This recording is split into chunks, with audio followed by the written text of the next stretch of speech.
This is Flick. This is Rudy. And this week it's, in episode 52 of the Left of the Dial podcast. It's part two of our Left of the Dial podcast at the movies. We will be doing part two of our playlists. Yeah, we didn't get too deep last week. I think we have a certainly plenty of content to cover a full exciting episode. I know you're gonna start, or am I gonna? I think I start this time, and we promised to get to John Hughes. I might kick off there. You got a little John Hughes music love in you, don't you? Yeah, I have a lot. I like those John Hughes movies quite a bit, and he made a lot of interesting music selections. A lot of a lot of things that I didn't. He was really great at pulling out songs that you didn't hear on the radio, didn't see videos of, and songs that you'd be like, well, who's that? I'm gonna find out about that. And yeah, I think he was really good at that. Yeah, he definitely did. I'm going to kick off with. I can't just pick one. I picked a couple, so I'll try to be quick. Ferris Bueller running through the backyards with the English beats, March of the Swivelheads playing. I don't want to imitate it. I'm sure, like, if we're going to get caught for a copyright infringement, it's not going to be for me doing a bad version of the English beat. It's so good though when he's running through the backyard. So I put that on. The Thompson twins, if you were here from 16 Candles. I mean, Mhm.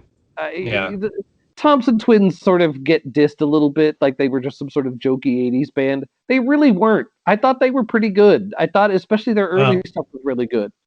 yeah, I like the Thompson twins. I think what happens is Thompson twins, like Flock of Seagulls, get remembered for their True. hairstyles more than they get remembered for their music. That's true. It's Uh, unfair. That's unfair. yeah.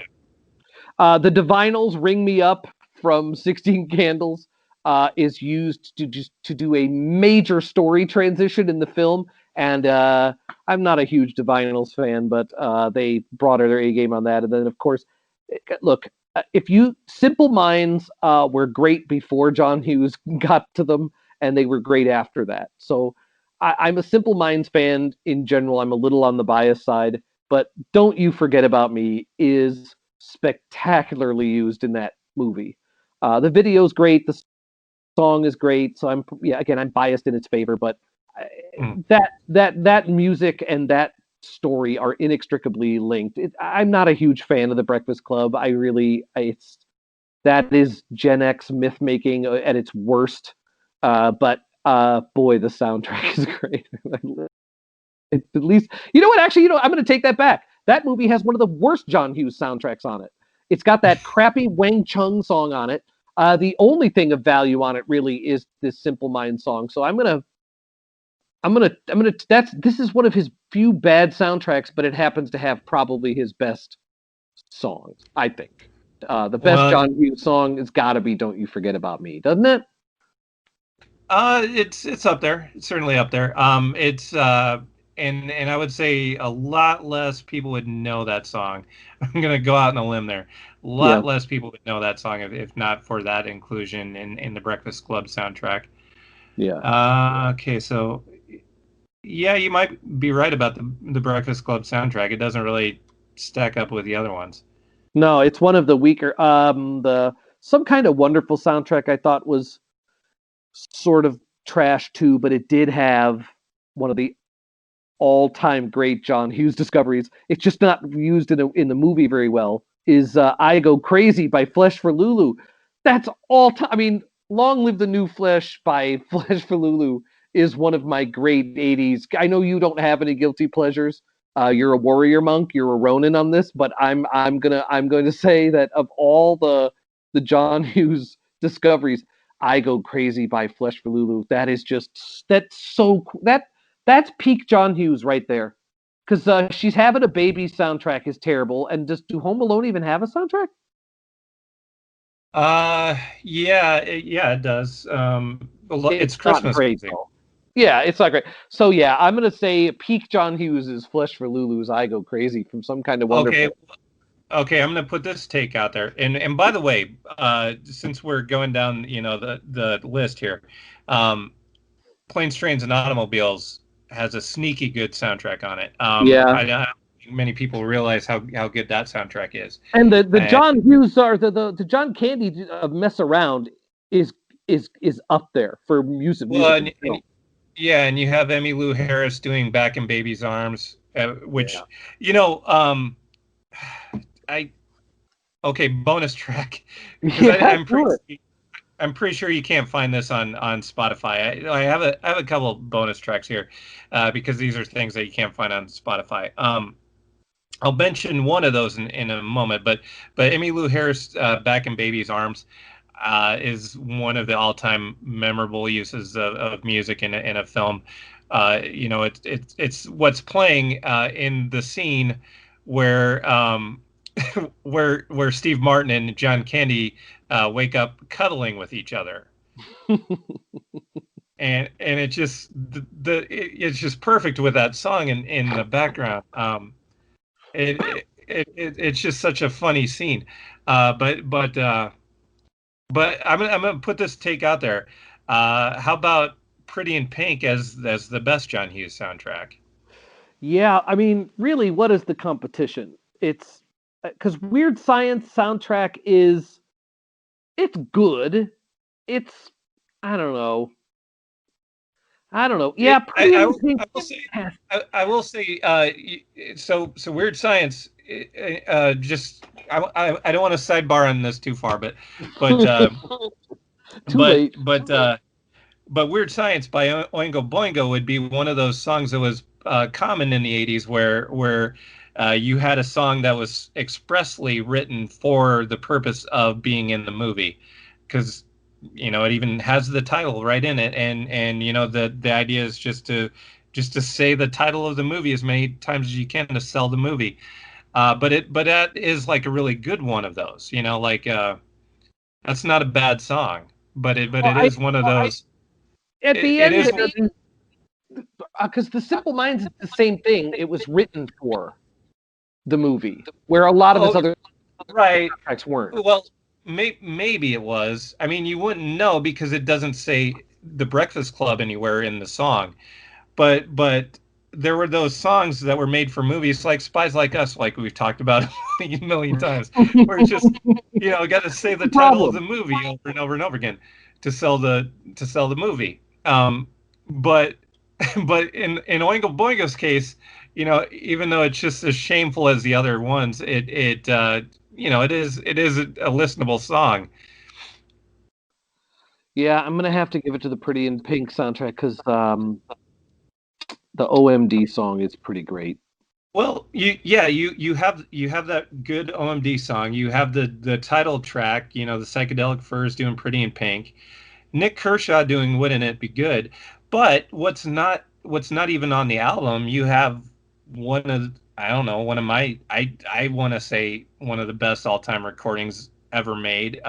Otis Redding doing "Try a Little Tenderness," which is this very memorable scene in the movie, but doesn't happen to be included on the soundtrack because it didn't really.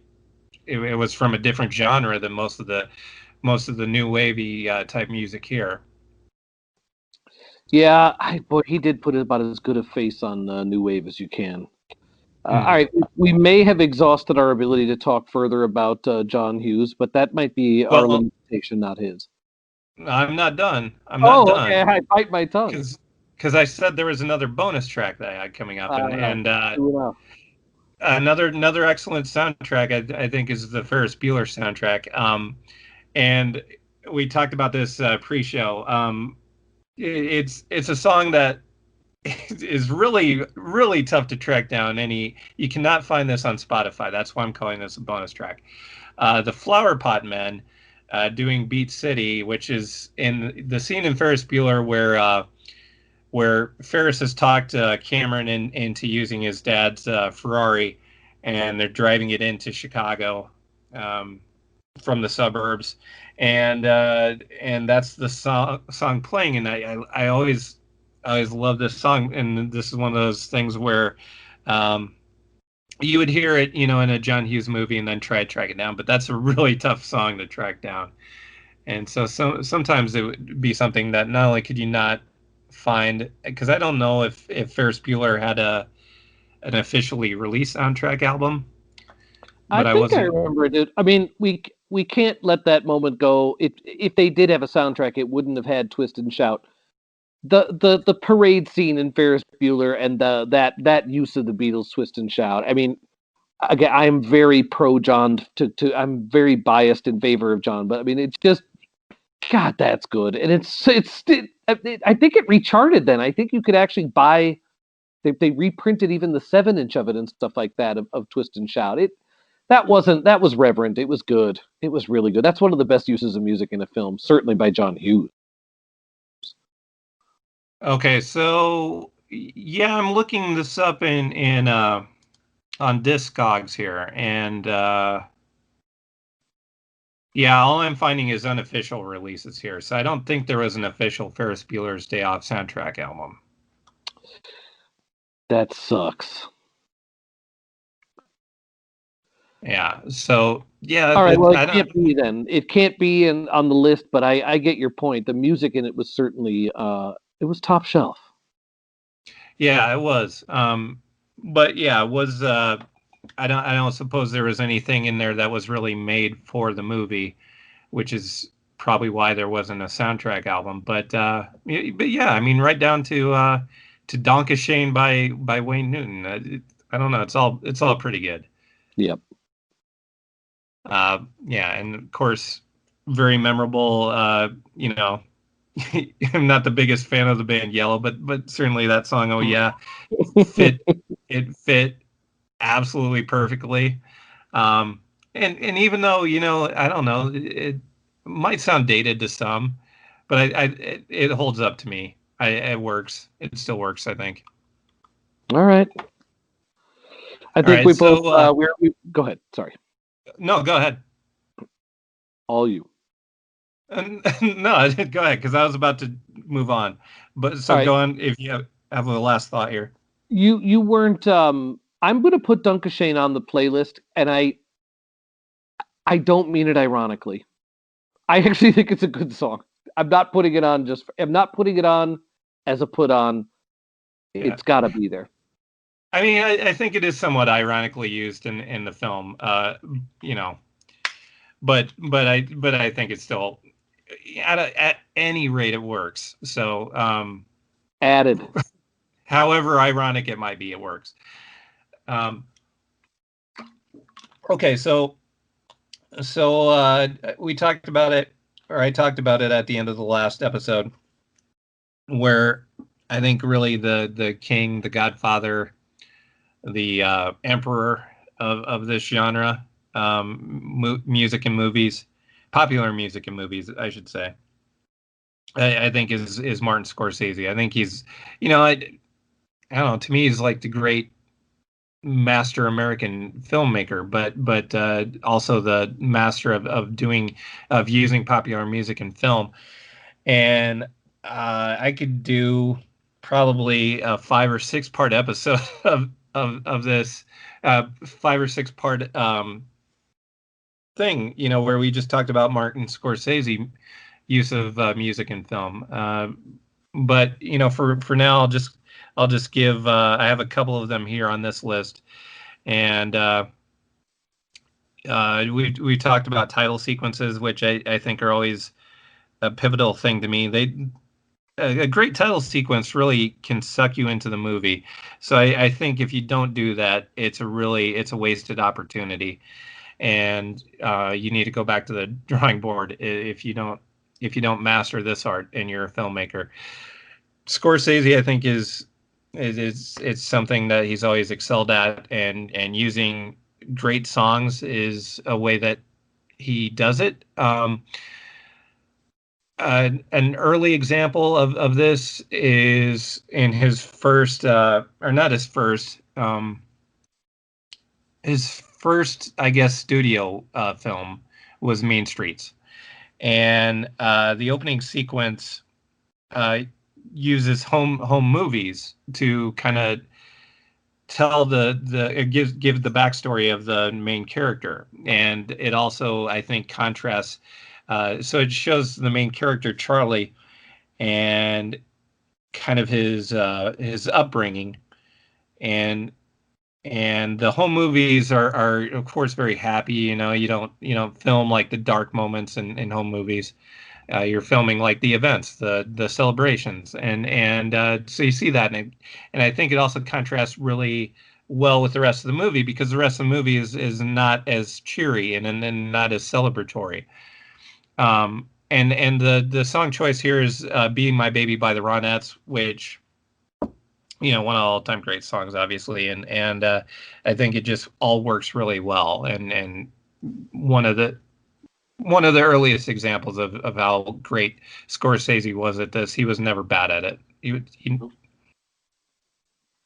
And Hal Blaine, what can you say about Hal Blaine? We I should can do say a lot about Al Blaine. He's great. Yeah, we're And, gonna need to do a show of him.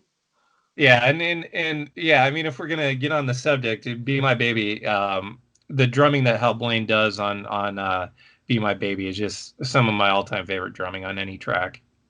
Yeah, he's all time. All right, I Yeah. realized I'm gonna end up doing like mostly all '80s here today, and that it wasn't done by design. I will try to make it a little easier by combining two otherwise unrelated moments.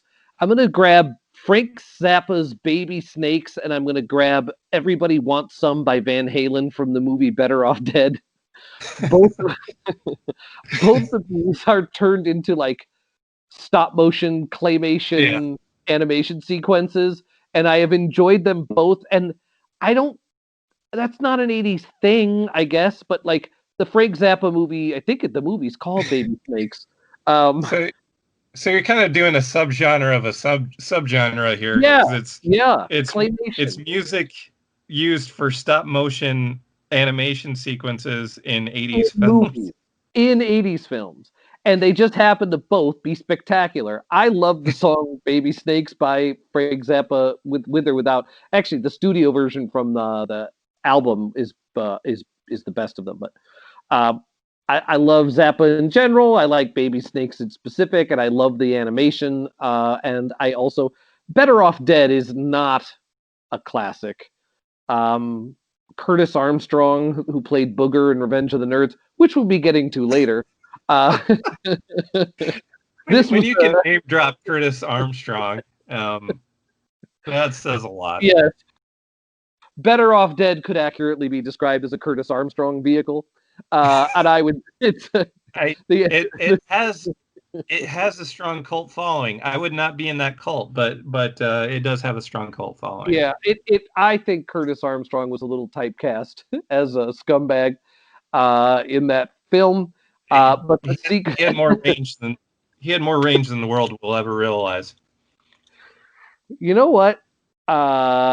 We're gonna tangle if you if you decide to bow up on the topic of If, Curtis Armstrong. if I step to if I step to Curtis Armstrong, you're going. I will bring a bat. I'll tell you that. I just, well, you didn't tell me to step off. No, I didn't. You're right. I should have. That was my. Look, the movie Better Off Dead has its fans. I also would not describe myself as one of them, but I love the little claymation sequence. I think it's a hamburger who plays the guitar of "Everybody Wants Some." Yes, it's a hamburger. Cheeseburger, I think.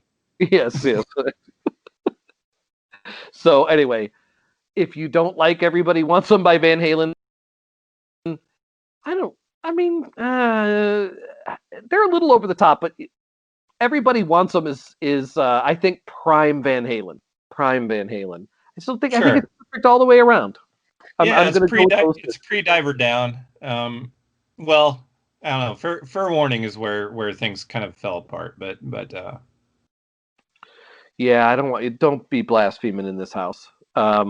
We'll talk about that later. I'm not taking the bait on this one. Not today. Fair Warning had Unchained, but what else did it have? That's all I'll say. It hit the ground running, is what you mean. Yeah. Well, Unchained is great. Yeah. But All right. one great track does not make a good album. You're up. Okay.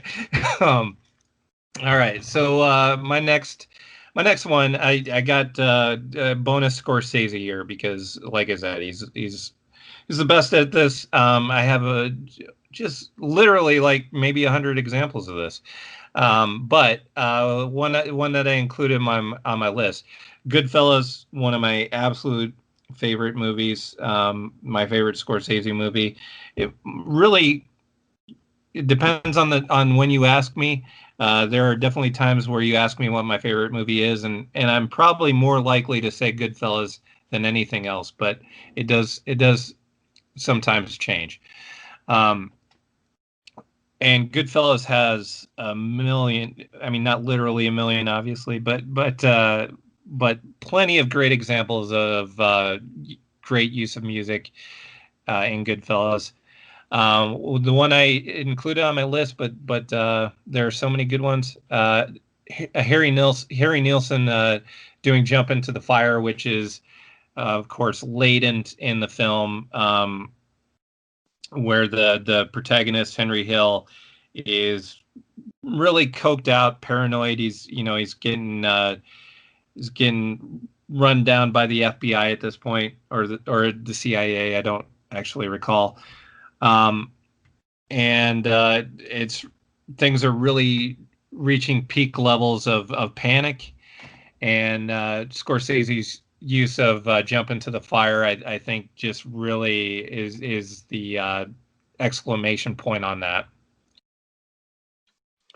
Yeah, I haven't paid as much attention as you. I'm going to take your word on this, but I can't fault your choices, sir. Cannot. You don't, you haven't seen Goodfellas, or you don't remember? No, I have. I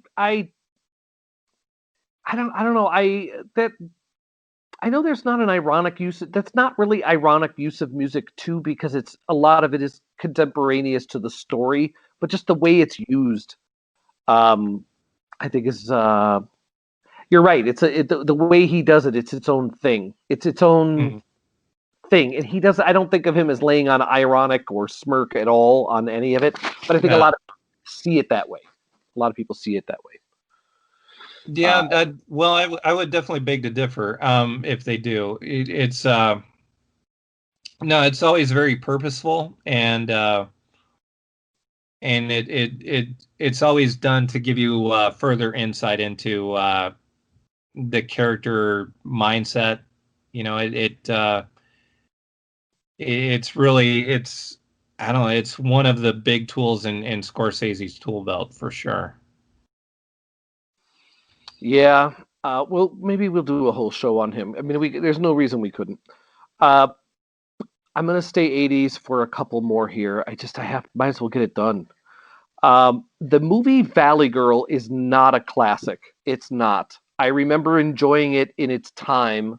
There was a time there where there was just like the new wave music in on soundtracks was spectacular, and I think we talked a little bit about this before the show, and I'm not sure we see this eye to eye, but I think the arrival of music videos really changed the way music is used in film right around the same time that new wave was at its commercial peak.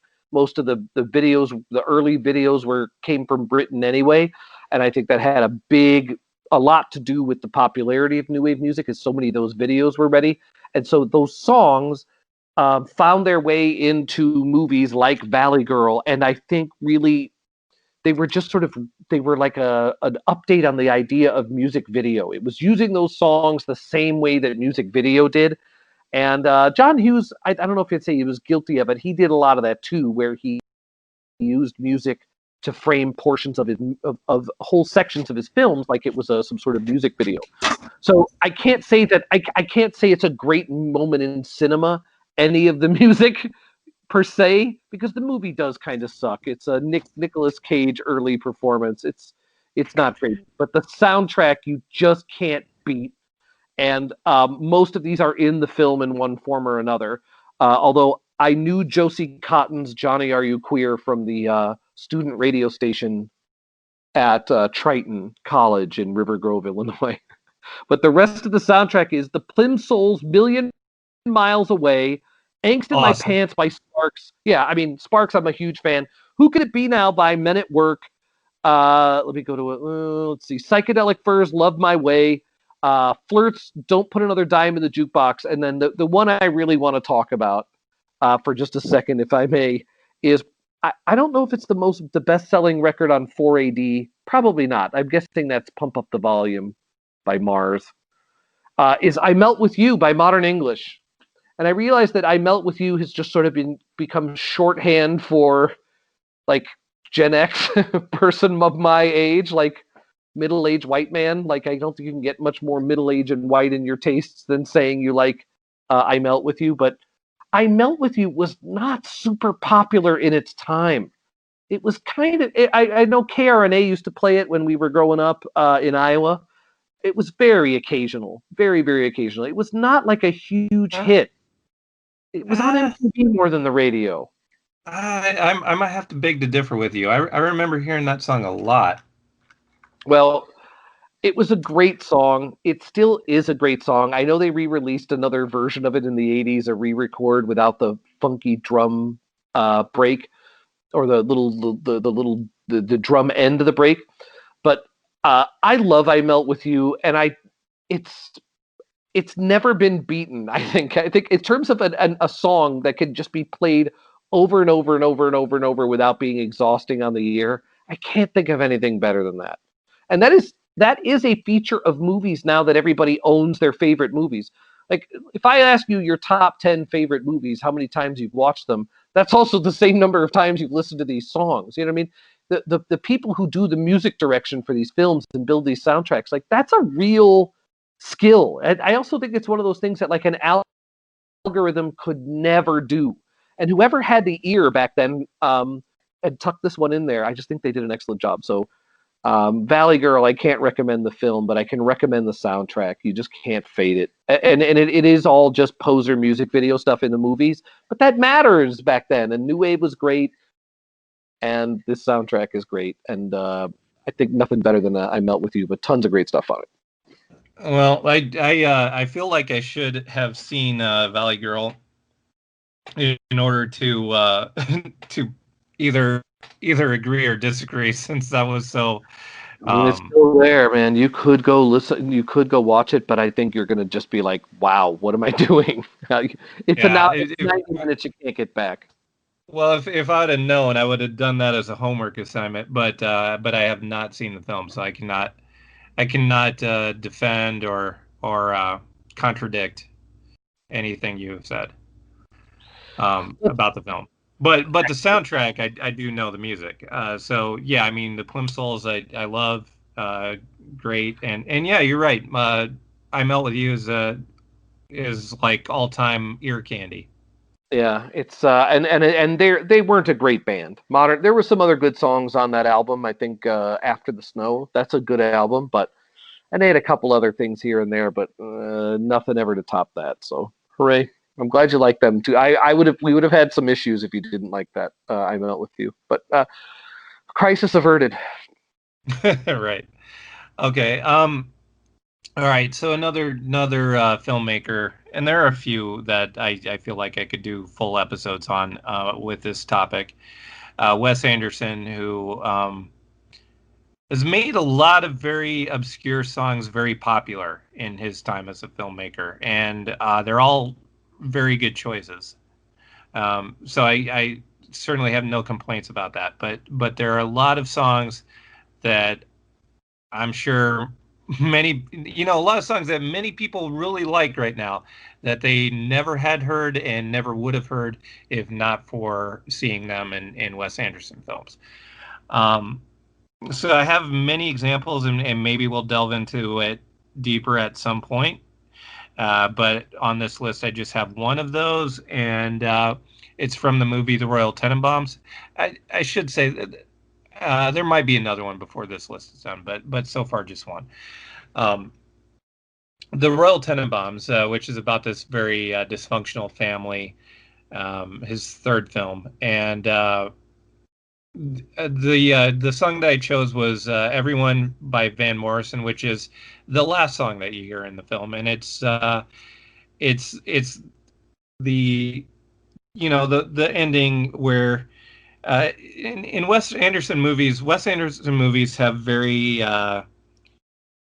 as melancholy as the movies themselves are, the endings are always very happy and uplifting. And Royal Tenenbaums is very much like that, where it's just everything comes together. This very dysfunctional family is figuring out how to be somewhat functional, and then Everyone by Van Morrison is the song that plays, and it's a very uplifting, very celebratory sort of sounding song, and it works. I think it works well the way I think all songs used by Wes Anderson do. So no real reason that this is like I don't think this is like the best example of a use of music in a Wes Anderson film. It's just the one that I happen to choose for this list. I haven't seen the film. I know I don't have any street cred to lose, so I'm just gonna cop and tell the truth there. I haven't seen it. I will have to take your word for it. I'm sorry. I am what I am. Well, like, Um, uh, so we should probably backtrack because we set this up in the last episode. You're True.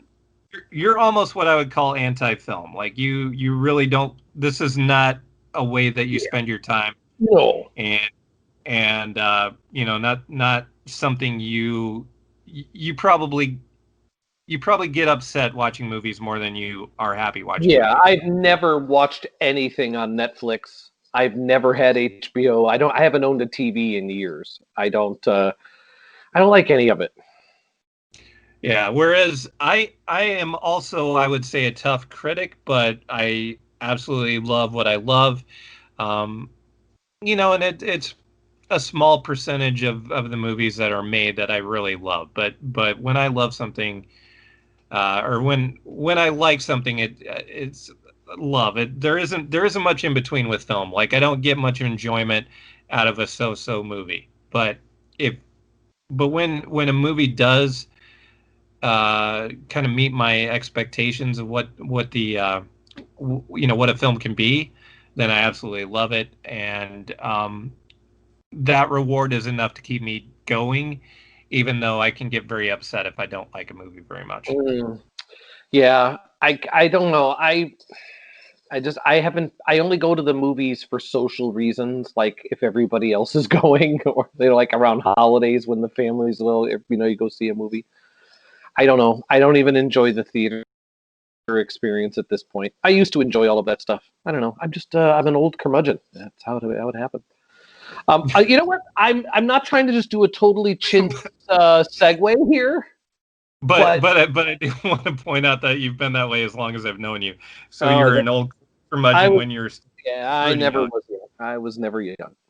Uh, one of the things that has soured me on movies is I'm gonna want to talk about Revenge of the Nerds because I saw that film in the theater when I was a child. I was 13 or 14, I think, when this came out. But I went and saw it in the theater. We had an adult who would buy tickets for R-rated films, so I saw Porky's and Private School for Girls and all that horrible stuff that just terrible stuff that you shouldn't be sending kids to. But I saw all of it. And Revenge of the Nerds, I thought was one of the funniest movies I'd ever seen when I was that age. Of course, we look back on it now, and the entire plot turns on a rape. Like it's not like kinda a rape or what. It Yeah, was 100% rape. yeah, and the thing about it is, so I'm a bit younger than you, and when I saw that movie, it was when it was on cable. I didn't, like I didn't live near a theater, so I certainly didn't get to go into R-rated movies when I was a kid. But I did have exposure to cable, so I did get to see. But I will say, even as a kid, I knew that that was wrong. I knew that that was not okay, and yet it's funny how like I would say in the last 10 years, I've heard this topic discussed about Revenge of the Nerds.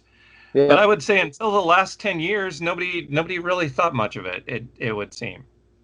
It's strange because they break into the sorority house and they leave cameras behind, and then Hmm. they basically do revenge porn on an entire Well, sorority and sell yeah. the pictures. And you mentioned Porky's too, and that's also a big part of Porky's, where it's just like, spying on women, or Right. who are, not even women at that point, because I think they're supposed to be teenagers. Yeah, although Of we got to course, be the honest, actors. John Hughes did it too. In 16 Candles, Yeah. John Hughes did show a high school nudity. Well, High school but character but naked. but I'm saying the actual context of it. So in 16 Candles, there's that scene, but it's other girls in gym class that are looking at it. But the difference in Porky's is that it's the male characters who are spying on girls in the shower, and Right, right. yet that was somehow socially acceptable.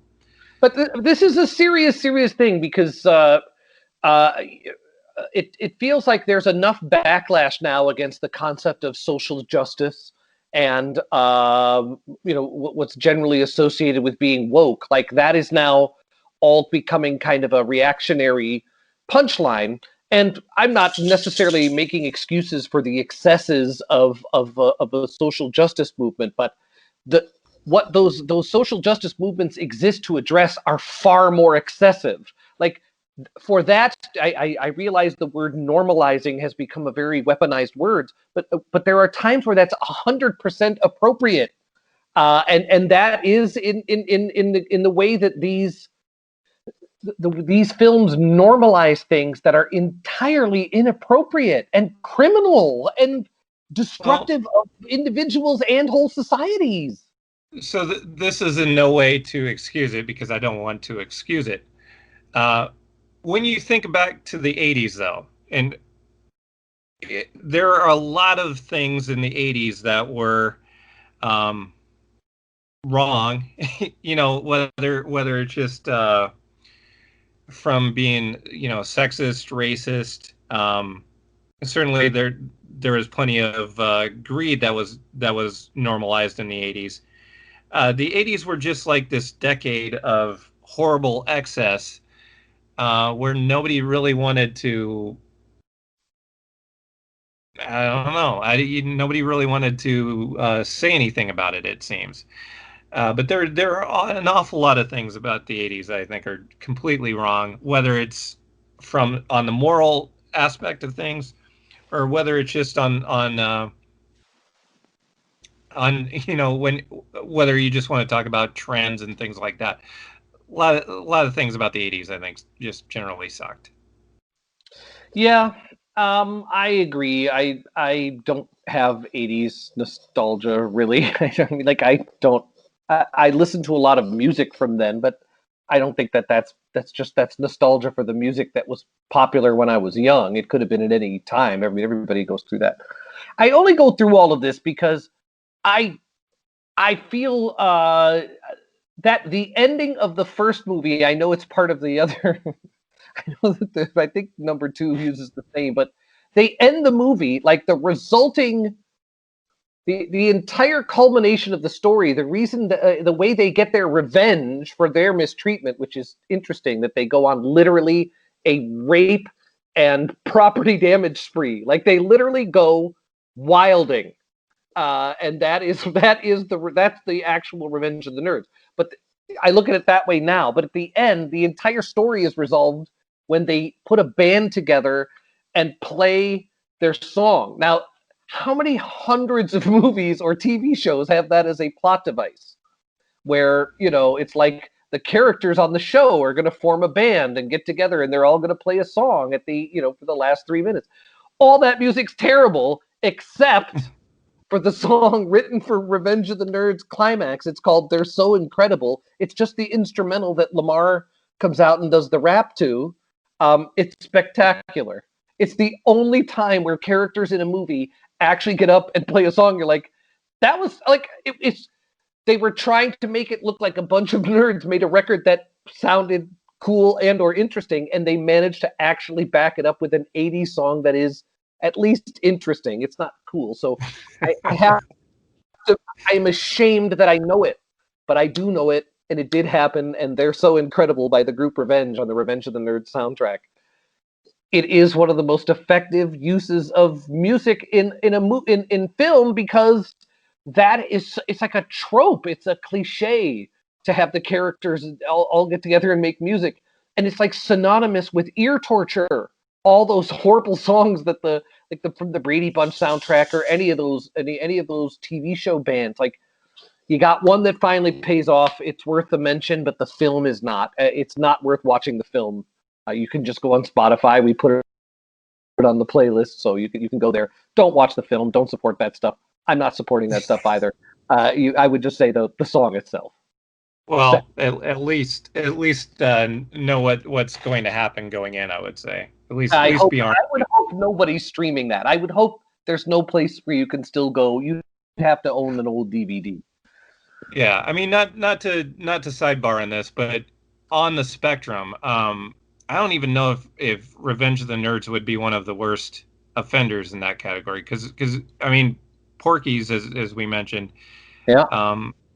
I don't know. I mean, yeah, there was just those teen sexploitation movies of the '80s, which the thing about it is, like Fast Times at Ridgemont High, I think is a really great movie, and I think it gets kind of glommed in with that stuff because there are the sex scenes in it, which like most people probably remember Fast Times at Ridgemont High for the Phoebe Cates scene. Yeah. So there is that That's element of a it, but horrible one, though. That's a horrible one because I like everybody else. My eyes work. I understand why that's a popular moment, and certainly Rick Ocasek probably put a couple kids through school on it, and we've all treated that as like a national joke. But I've read that wasn't like that's part of the exploitation of actresses it, too. It yeah, really, well, yeah, and that's why I was saying there are elements of that in Fast Times at Ridgemont High, which yeah. I think there was, and that was intentional to sell the movie. I think that's where there is kind of a compromise with the the producers or whoever the powers that be.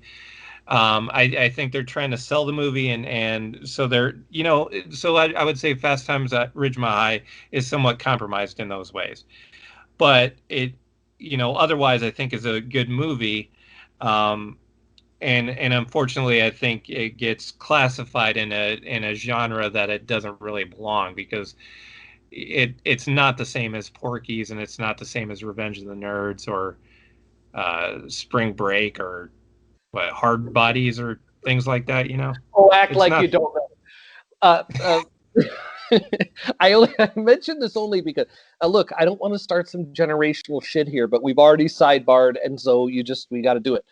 The the the Cinemax Friday night sex movie soundtrack obsession that has like if there had been a couple of like boutique releases by like Light in the Attic Records, like maybe put out a couple very small printings of like music that came from Cinemax, Well, wait a spin minute. movies. So you've kind of lost me here. Yeah, yeah. So you're talking like music from The like sex. the soft porn. I'm moving on from that a little bit, but like it is weird to me, and I never thought of it until you were saying it. Like there were lots of movies that were like high school sex movies up until like the mid '80s that would have nudity in them, which Fast Times does, 16 Candles does. I Yeah. mean, Fast Times is famous for it. Although I agree with you, it is there's a lot else going on there. So, Well, 16 Candles, by the way, was a PG movie. yeah, well, PG was different then too. Yeah, well, it was, but I would say 16 Candles. Um, there's an element of that. I mean, there's one nude scene, and definitely a lot of there's drug use. There's a lot of the things, the exploitive things, maybe that sell a movie, but. I want to mention the Cinemax stuff just because that music, like think about 80s excesses, like all that Syndrome. Everything sounds like Don Johnson's Heartbeat. With the screaming guitars and the bad synth snare and the Steinberg bass type stuff. There's an entire genre of films for like the Cinemax Skin films with that cheesy 80s sexy music that is like I really think it broke people to hear that music because it's still a subgenre of music. Well, There's 50 different names for it. wait a minute, because this is confusing to me, so I think it has to be confusing to anybody listening. Are you saying that there's an audience Yes. for like Yeah. score music from? Yeah, except it's not done that way. I'm if I say the names of it, I'm going to get it wrong, and then I'll only be making myself look like the geriatric fool that I am.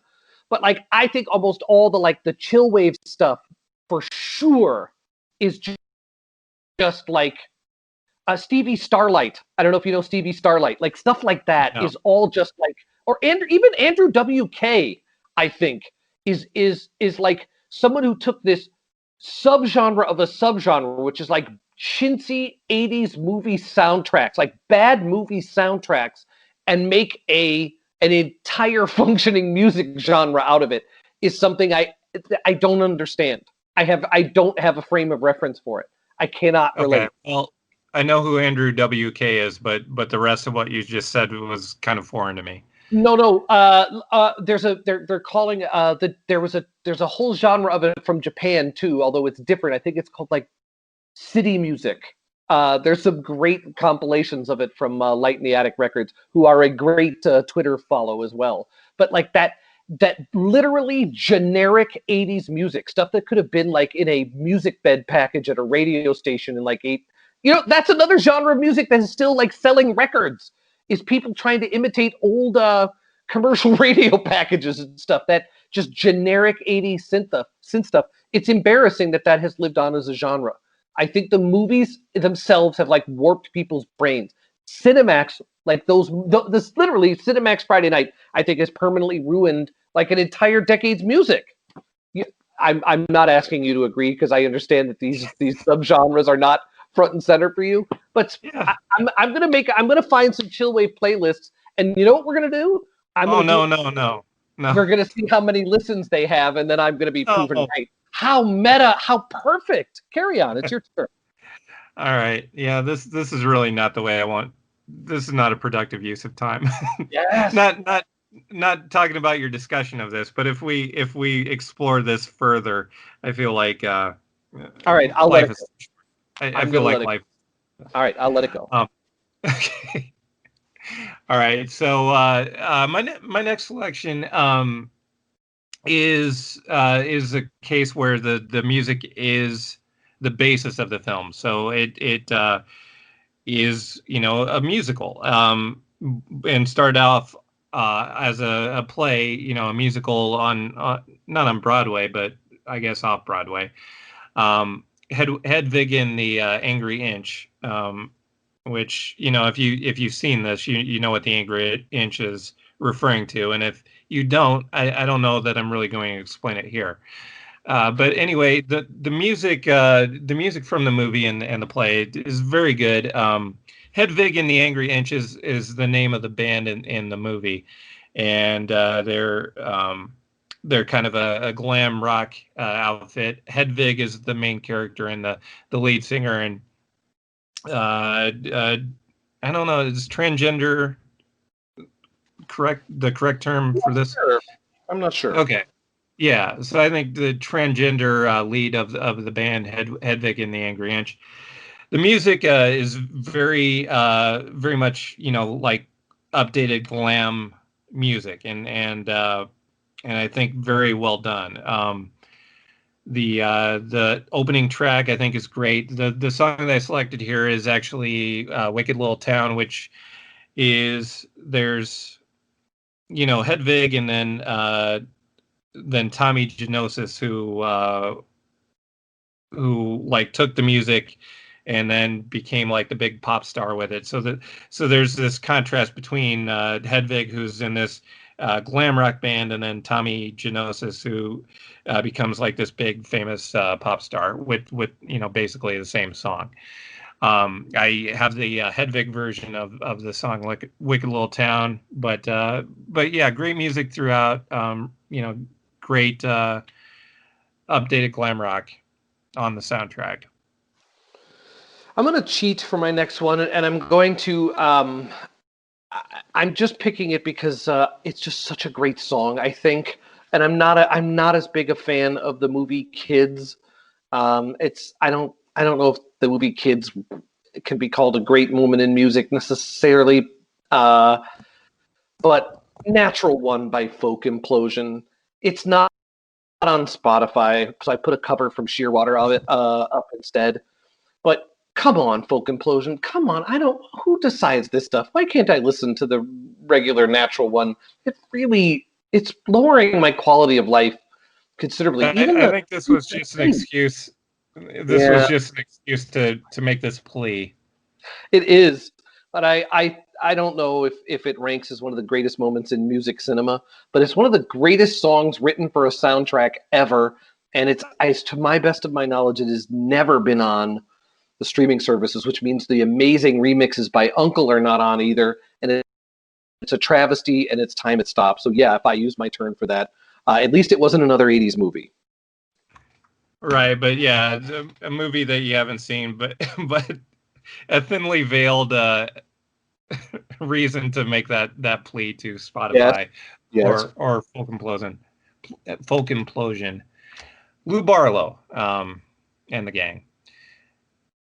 Okay, so my next one actually, I thought of just because I got on the topic of glam, and so if you're talking about glam and cinema, the first thing that I think of is the movie Velvet Goldmine, of course, which is a movie that uses fictional characters to basically, they're fictional characters, but very much based on Lou Reed and Iggy Pop and David Bowie.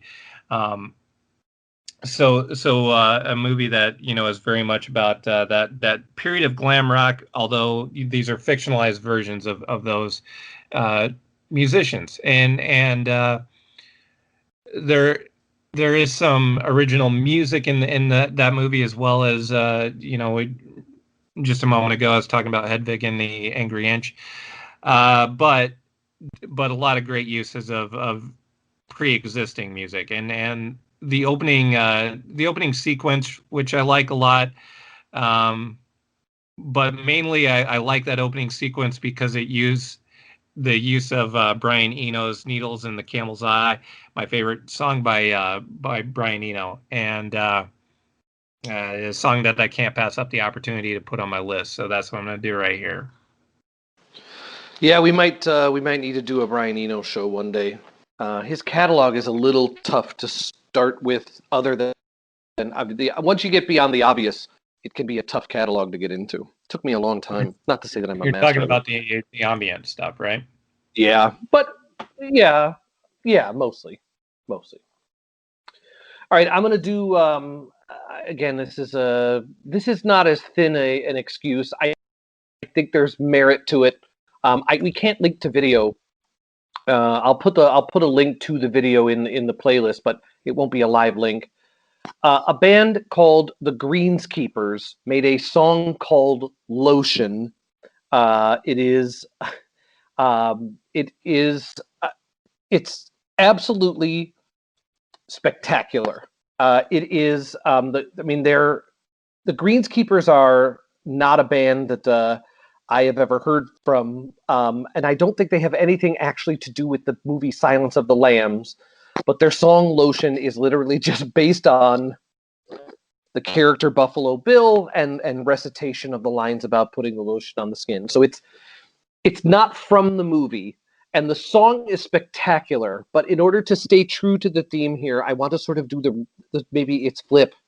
And they made a video for the song out of snippets from the movie, and it is synced so perfectly. It uses the film to make the music video for the song about the movie, It's very meta. It probably, I don't, I think if anybody tried to do it again, it would sound worse than even my description of it. But please give it a listen, and I'm going to put a link to the video in. It effectively uses the movie to sell the song that sells the movie. It's a fantastic. It's tight. You'll see. You got to listen to it and then see it, or your money back. Okay, so boy, this is going to end up being definitely something that we're going to have to come back to. I don't know how many more we'll get to here. All right, the next one I'm going to go with. So okay, we did talk a bit about Tarantino in our discussion that kind of kicked this off in before we actually did the at the movies theme, and we were just having a discussion that kind of was the thing that made me say, well, this is when we should do the show. We talked a little bit about Tarantino in response to the Guardians of the Galaxy soundtrack. Yep. And anyway, so yeah, I mean, Tarantino has a lot of examples of this as well. I'm not the hugest Tarantino fan, but I certainly like him. And thing is, I would say, and I don't know if this is a hot take, but my favorite Tarantino movie is still Reservoir Dogs. So I guess that's why I would say I'm not the biggest Tarantino fan, because like, really everything that he's done is maybe a shadow of the first thing he's done, the way I look at it. And I know that that's not the popular opinion, but I do really like Reservoir Dogs a lot, and it had that great soundtrack. That a lot of the really, a lot of it just seemed to be directly pulled, and I don't want to. I don't mean to discredit it, but a lot of the soundtracks seem to be pulled from those "Have a Nice Day" compilations that I think Rhino did back in the '90s, and and this is no exception, but the way that he used "Lil Green Bag" by the George Baker selection in the opening sequence of Reservoir Dogs, and like I've said, I'm a sucker for an opening title sequence if it's done correctly, and I think that was just so well done in Reservoir Dogs. Is it was really, I think that thing that sucked you into that movie, and maybe sucked you into that Tarantino world, because he certainly had a lot of fans right off the bat. um, you know and I think this is where he got me, is with the opening sequence to Reservoir Dogs, and Little Green Bag, which is certainly not a song that was on the tip of everybody's tongues or anything like that at any point that I know of, but just used excellently here. Yeah, Quentin Tarantino is first ballot Hall of Fame music curation for movies. Pulp Fiction is the soundtrack. Even if I prefer Pulp Fiction of all of his stuff, and you can't have Pulp Fiction without the soundtrack. The soundtrack is it's the DNA of the movie, and his love of music is the DNA of the movie. So I don't know. I resisted putting it on because I felt like it was. If I did a Pulp Fiction, it was just too obvious. It's even too obvious for me. I picked Saturday Well, it Night Fever. depends on which one you go with, I suppose. Yeah, because Flowers on the Wall is and Miserlou. Those are. I mean, those are. I mean, how can you Well, avoid? Mr. Lou, I think is going to be one of the. I don't think Flowers on the Wall is one that everybody remembers from Pulp Fiction necessarily, Oh yeah. but certainly Mr. Lou, you do. Girl, you'll be a woman soon. Like, I mean, that you had to have known if you. I mean, we were both from the Midwest, so we would have heard plenty of Urge Overkill prior to that film. Like, that wasn't the. I love the Stull EP. I think it's pretty great to this day. So I mean, I'd say Urge Overkill that's a spectacular moment in film too. I mean, it's just great. Yeah, it was a different version used in the film though, right? That wasn't that was a different recording. I'm not sure. I can't remember. I don't think so. Anyway, I thought they redid it, but yeah, maybe I'm wrong. it's great. The soundtrack is great, and so is the movie. I don't know. I guess I cheated and took one. So wait, do we want to just do one more apiece here? Yeah, I think we do one more piece. We definitely have to come back to this topic All at right. some point. I'm going to end with the black pill. It's the only way I like to go out, and I'm just it's time to just tear the whole thing down and rip down the facade with it. You know who's the best at making movie music? And I can't stand him, but are musically, I'm sure he's a very nice person, but Kenny Loggins. Kenny Loggins is as good at making movie music as can be done. You can't say he's not a master, literal master of it.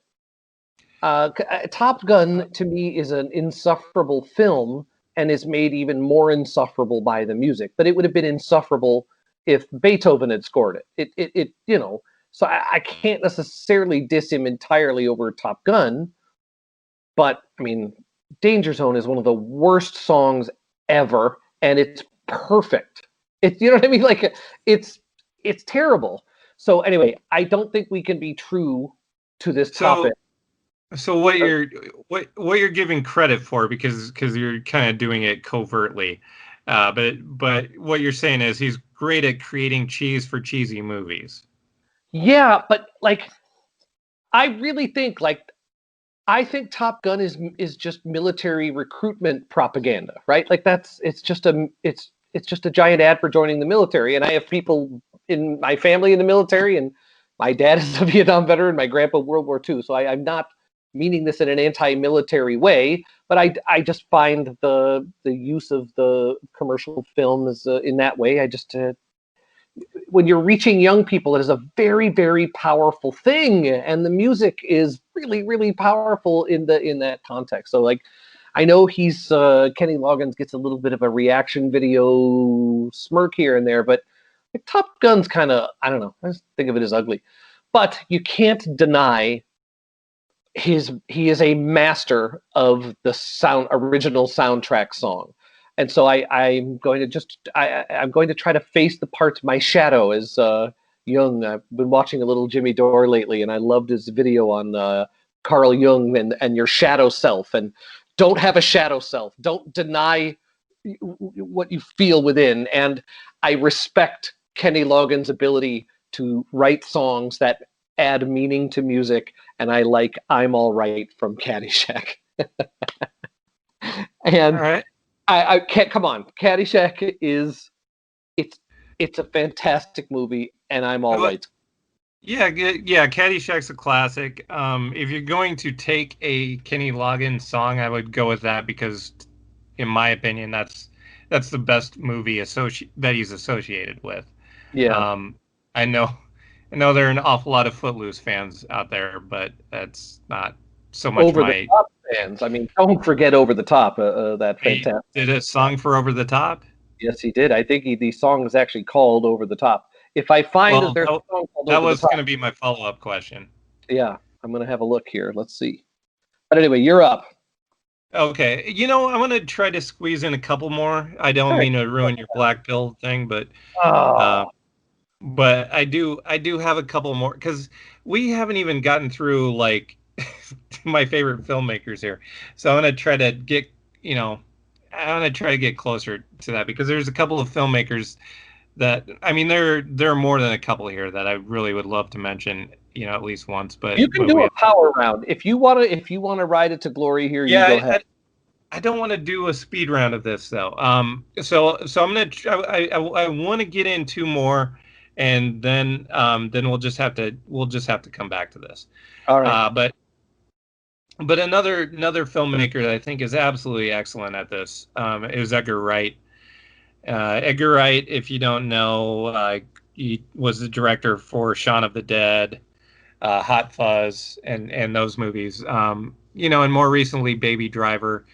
He also did Scott Pilgrim. Um, he's great at this. Like he's definitely somebody that loves music and knows how to use it in the film. And he's a flash editor, and so he can really edit great sequences that go well with the soundtrack choices. One of my favorite sequences of his is the opening to Hot Fuzz. Basically the intro montage for the character of Nicholas Angel, who is played by Simon Pegg in the film. Um, he's very much this by the book police officer, and the montage really shows how by the book he is, and how it aggravates his coworkers, and that he lives by a code that nobody else really does. And the song, the song very much on the nose, but the song selection is Adam Ant's "Goody Two Shoes." And not only do I like it because it's so appropriate to the character, it almost could have inspired the character. It's how on the nose it is. But but the opening, the drums on the opening of Goody Two Shoes, which I think really makes the song, are kind of like there's an echo effect applied to them in the film too, which I think makes them that much more effective. So he actually um, improved on the song, I think, in a bit, and uh, and it just works so well with the sequence. I'm gonna try to redeem myself since I can't just leave a black pill behind. I have to go back to the category of who is really great at writing for film, and I would not describe myself as a particular fan of the blaxploitation genre. Some of it is, uh, I mean, I think it's the exploitive aspects of it are usually naked enough to deprive even most of the joy of watching them. And certainly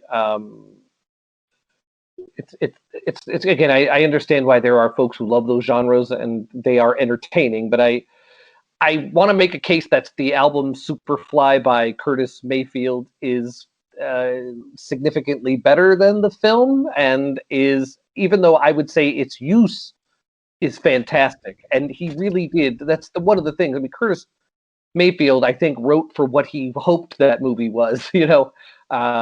More than. And it's not that it's a bad film, but it's just I feel like one of the little criteria I have is like if space aliens landed and we were going to try to do something to convince them that we're okay, I think playing the Superfly soundtrack would be up there. I'd be a strong contender for like, what do we do to show them to that we're worthy of being spared? Whatever the aliens have in mind for us. Superfly, I think, is that kind of good, and I know it gets a little bit of a nudge, nudge, wink, wink stuff because it's definitely a lot of the Curtis Mayfield stuff of that era is definitely sounds like it's from that era, but I don't think that's a liability on this. So you could choose Freddy's Dead because it's the theme, but the title's song I would say is what I'll probably drop in. Although looking through the album, maybe I should grab something. He's got other great soundtrack, by the way. The Short Ice soundtrack, the song Doo Doo Wop is fantastic. It's amazing, great. Maybe I'll put them both on there. So I'm gonna Yeah, try to redeem myself and say Kenny Loggins is no Curtis Mayfield. Nowhere. yeah. It's a that's a tough juxtaposition, the Kenny Loggins and Curtis Mayfield one. Yeah. Um, yeah, definitely thumbs up on Curtis Mayfield. Less so on Kenny Loggins, but Mm-hmm. It was a black pill. I was just trying to admit to my. I was trying not to delude myself. yeah, That's all. yeah. You went from black pill to black exploitation. That's true. That's true. But yeah, Superfly soundtrack, and yeah, is excellent, and I agree on Freddy's Dead. Um, okay, so yeah, my last one I wanted to go with is Richard Linklater is another one of my faves, and I don't normally use the term faves, but whatever. I think I think there's something about Richard Linklater movies that made that work. I think. Um, so he I is another person that has particularly good taste and uses that in his movies. Um, of course, a lot of great examples of that in the movie Dazed and Confused, and maybe I'll go more into that in the future. Um, I wanted to kind of go with one from a more recent movie because I don't think they're maybe as well known. I mean, certainly eh, most people if they've seen any of Richard Linklater's movies have seen Dazed and Confused, so you don't need much help with that. And there's a lot of great things in that. Sweet Emotion by Aerosmith and uh, Hurricane by Bob Dylan, which, by the way, that came out of his own pocket. He wanted Hurricane in the movie to the point where he paid for the rights to have it because the studio did not want to foot the bill for that one. Wow. Yeah, and yeah, so it's definitely something that's very important to him. But the example that's on my list is from Everybody Wants Some, and and we've already mentioned Everybody Wants Some because it was a song that was used in Better Better Off off Dead. dead. Yes. Yeah, that's right. And so anyway, the movie you're gonna Everybody Wants Some, which is just from a few years ago, from the last decade, is kind of the unofficial uh, sequel to Dazed and Confused. None of the characters are the same, but it's kind of, basically the main character is kind of the same as the Mitch character in Dazed and Confused, but he's not named Mitch. So that's why I say unofficial sequel, and I think that that's kind of the way it's regarded. There's a sequence where everybody, it's about these college students that play on the college baseball team, and there's a scene where everybody is uh, getting high from a bong and listening to Pink Floyd, and the song that is in the film is Fearless from Metal, and and it it does happen to be a scene that I used in the intro when we had the intro. So it's not something that it's not the first time that this has been brought up on the show by any means, but it's a very entertaining scene where everybody is getting high and very philosophical, and it's just a lot of great dialogue in that scene, and All right, give me your that's top why. give me your top three Pink Floyd albums. Yeah, so I'm not Is the metal one of them? Is what I'd ask. sure. Yeah, I would put Metal because this is my favorite Pink Floyd song. I'm not the biggest Pink Floyd fan, but Fearless is my favorite Pink Floyd song. Mine too. So We both agree on something. That's incredible. yeah, All right, I just wanted to make sure metal was in your top three, so we could there carry you on. go. So yeah, we go out with a bang with that. And yeah, and then I'm gonna be boring and go Dark Side of the Moon. Dark Side of the Moon is one of the top three, and Yeah, Wish You Were Here is also spectacular. It's perfect. sure, sure, yeah, I'll go along with that one too. Just my third. I'm well, Piper at the Gates of Dawn. Maybe I go back to Sid Barrett. Um, also, Mm.